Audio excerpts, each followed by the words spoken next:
for the manliest wrestling manga of all time, Kinnikuman Nisei! Welcome to the manliness known as Ultimate Muscle! Yeah, and this series for part 2 as a sequel, I haven't finished, well, I haven't really read it that much, only up to volume 14 at this moment. And the whole purpose of why I purchased these volumes in the first place is because the original, you can only find 5 volumes of the Ultimate Muscle series online, labeled under the Japanese title Kinnikuman Nisei. But unfortunately, you can only find volumes 1 through 5 and volume 15 online.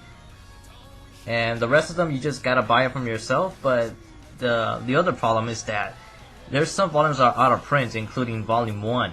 And that's a really bad thing. Thankfully, you can read the original 1980 series of Kinnikuman, which is actually a total of 387 chapters. And to my surprise, the anime actually covered the entire story, well, except for the American tone arc, but that's another thing. But here's some trivia, actually.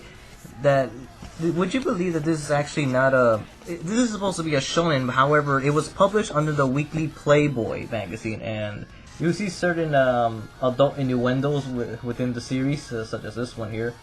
But as a sequel of Kinnikuman, from what I've read so far, the problem is it's not a bad series per se, but I kind of wish the Kid Muscle or Mantaro would just be a little more masculine. But the strangest part is that I could swear the violence just got a lot more... Well, Kinnikuman was always a violent series, but this time around it just got even more brutal. I mean, you see a lot of fucking beheadings. Take like this scene, for example. This guy just literally got... This guy literally just got chopped in half. Actually, since I have this volume open, let me show you some of my favorite panels. Here we go. But Kinnikuman is such a weird series, really, but it has some cool moments. Obviously, some manly cool moments to it. For example, like Ramen Man. Ramen Man, you don't fuck with Ramen Man. Like you just don't fuck with Ramen Man. Oh my god, I mean, Ramen Man is like the original. Before fatalities were invented, he created them. And also, this is one of my other ones that I really like. The panel of King Muscle, or the original Kinnikuman, just being showing off his championship belt, where he's carrying the torch for the Chojin Olympics, or the Superhuman Olympics, as it's titled in English. Yeah, I can't seem to get a good angle there. But there are some problems with Ultimate Muscle so far. I mentioned earlier it's mainly the main character, Kid Muscle, because compared to the original series, you had a diverse cast of superheroes to choose from. You had Warsman, you had Robin Mask, Ramen Man, Broken Jr. And the problem is that this time around, let me go back to the previous cover, and I'm being like all fidgety here, but like this time around the only Terry Man's who I forgot, Terry Man, and this time around we only have a few characters that really stand out. For example, Terry the Kid and Jade, which is the one on the right, basically the next descendant for Broken Jr. But Checkmate would be the only other standout, but the other characters, they're not doing it for me. And then, like Gazelle Man, for example, the one on the left, which is in the English version is actually named Dick Van Dyke or something like that. I just a really poor choice of wording for that character's name. I mean, you go from Gazelle Man to that, but yeah, there has been some manly moments in this series compared to the first one, but as a whole, it's I want to say it's a little more ludicrous than the first series, but hasn't reached that action level for me a bit. But then again, I haven't finished reading the series. I'm like halfway through it. But Kevin Mask, for example, he hasn't done that much at all in the series from what I read so far. He's barely doing any fight. So far, the story's very focused on Mantaro, which is a Kid Muscle or Kinnikuman's son, which is the reason why there's a sequel in the first place, because all of them are like the children or students of the next generation. Let me show you the back art there. Yeah, Chojin Olympics. Alright, actually, let me give you an example of how the absurdity has increased a little bit in this series. For example, like in the Chojin Olympics, one of the preliminary tests is they have to knock out the pieces of this Daruma doll. And the thing is, each of them weigh like a couple thousand pounds each piece, and they gotta basically knock it out with brute force. And then these two guys go up to them, and then this is one, and this guy kicks it, and literally you see his leg just get blown apart. I can say for certain that the artwork has definitely improved over like almost a 10-year time gap being in the business and that. But here's one example where it got even more gory, because right there you can literally see the bone pop out of their muscle tendons, and the tissue is like, oh wow, it is You know, I guess there's a reason why it's on the Weekly Playboy and not appeared on the Shonen Jump this time around, which... You know, speaking of Weekly Playboy, there's this one scene that's perverted as fuck. It's like incredibly perverted, but it's hilarious in the same time. Essentially, Mantaro just gets like this outrageous boner. It's just stupid, really. It's just fucking... It's just stupid, because he's just knocking out like all the tiles of the Daruma doll with his ding-dong. Like, I don't know, I just burst out laughing looking at this. I probably shouldn't. This is like easily one of the dumbest moments. You can view this as either one of the most dumbest or manly moments of the series. It's just, I have no fucking clue. Top panel, another fucking beheading with Mad Penguin just got its, Mad Penguin just got his head. Actually, that's another comment. I'm not certain if all the names are intact, because I know a good chunk of them, of the names are actually changed to the 4Kids version of the, with some exceptions, but yeah, there you go. You should see this guy get split in half. Is there another good panel? And the thing is, like, it got more gory this time around, because I don't think my camera can catch it, or at least I don't seem to have that good quality. But you can see, like, a lot of the tissue and nerves actually, like, just spilling out of their blood. And I was like, wow, Kinnikuman Nisei, you're just really taking the ball here. Just, yeah, unfortunately, I can't really share any more panels because I haven't read that far, and I don't want to spoil myself. But I did hear like a couple of things that makes part 2 stand out, especially on the Kevin Mask side of the family.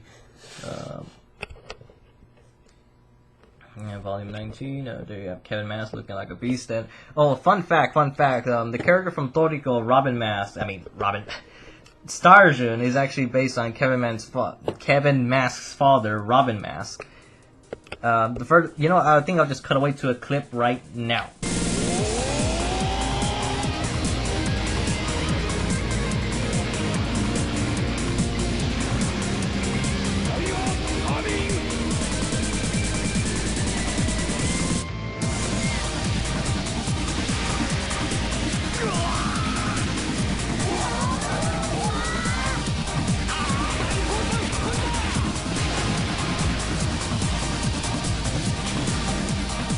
So yeah, that's the obvious similarities.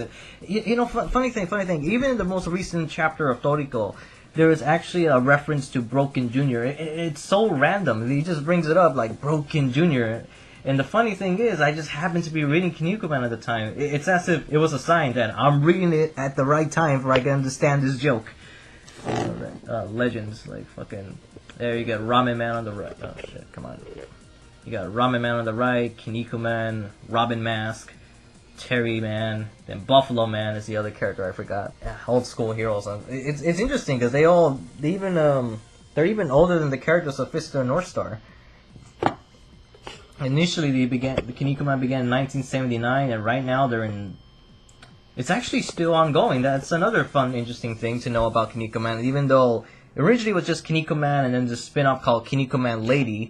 And then it went into Ultimate Muscle or Kinnikuman Nisei, and there you go. That's Warsman on the left, Ron Mask on the right, and Kevin Mask in the middle. And this is one of the images that I'm pretty sure I spoiled for myself, but I'm like, whatever. I'll still read it anyways because it actually makes me curious about Mantaro's character development as a character. Because so far I'm not liking the guy. I'm not like. Well, to be honest, his dad is not my favorite character either.